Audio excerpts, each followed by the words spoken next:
বাবু, এই বাবু, এই কোথায় গেলি রে? কি হয়েছে বলো? একটা জিনিস দেখ। কি দেখাবা দেখি? Brand ambassador of Windows 12। According to Microsoft Tech Community, Microsoft Windows 12 brand ambassador, Dolly Chaiwala, became a trending topic, Microsoft Community Hub. ওই ওই পাঠা, হা করে আছিস কেন? এটা কিভাবে সম্ভব? এটাই বাস্তব। আমি বিশ্বাস করি না। তোকে বিশ্বাস করতে হবে না। যা ছাপড়ির মতো চুল কেটে আর আসার সময় 3-4টা ছাপড়ির মতো জামা কাপড় নিয়ে আসবি। কেন? কারণ তুমিও কাল থেকে ছাপড়ি সেজে চায়ের দোকান দিবে যে। না, আমি ছাপড়ি সেজে চায়ের দোকান দিব না।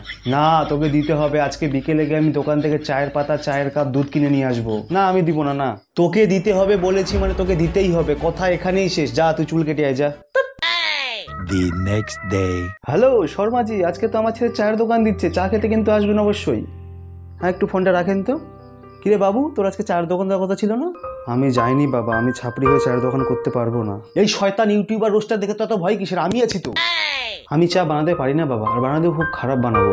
আর সবাই তো বলে সরকারি চাকরি কর, তাহলে খুশি থাকবে। আর সরকারি চাকরি করলে সুন্দর সুন্দর মেয়েদের বাবা মাও মেয়ে দিতে রাজি হবে। 3-4 বছর পর যখন সেই সরকারি চাকরি চলে যাবে, তখন সেই বাবা মায় সেই মেয়েকে নিয়ে চলে যাবে।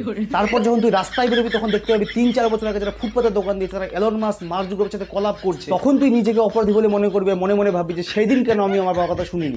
আর যদি ভাইরাল না হয়, তাহলে ছাপড়ি হয়ে থেকে যাবো সারা জীবন। নিজের চোখে তো দেখতে পেলে এটা ফুটপাতের ছাপড়ি চালা উইন্ডোজের ব্র্যান্ড অ্যাম্বাসেডর হয়ে গেছে। যখন এই ফুটপাতের দোকানটা তো লাখ লাখ টাকা খরচা করা ডিগ্রির উপর মুখে দিয়ে চলে যাবে, সেদিন বুঝতে পারবি। আর ভাইরালের কথা বলছি, তো বাংলা নজর দিয়ে দেয়। একটা গ্র্যাজুয়েট পাস করা ছেলে চা বিক্রি করছে, আর পাগলা কুত্তার মতো চিল্লাচ্ছে গ্র্যাজুয়েট চা, গ্র্যাজুয়েট চা, গ্র্যাজুয়েট চা। মানছি সে চা আলা, সে ভাইরাল হবেই। আর একটু অন্যদিকে তাকিয়ে দেয়, একটা মেয়ে ফুটপাতে ভাতের হোটেল খুলে স্মার্ট দিদি হয়ে গেল, এমনকি সিনেমাতেও চান্স পেয়ে গেল, ভাইরালও হয়ে গেল সে। এত তাও ইয়ং জেনারেশন, এদের কথা বাদই দিই। ফুটপাতের উপর পর্দার দোকান দিয়ে পর্দার উপরে বাড়ি মেরে পাগলা কুকুরের মতো চিল্লাচ্ছে, বিশ্ববিখ্যাত ফোন পে ওটা হালকা কড়া ভাজা বলে বলে ভাইরাল হয়ে গেল। আর কত উদাহরণ নিবি তুই?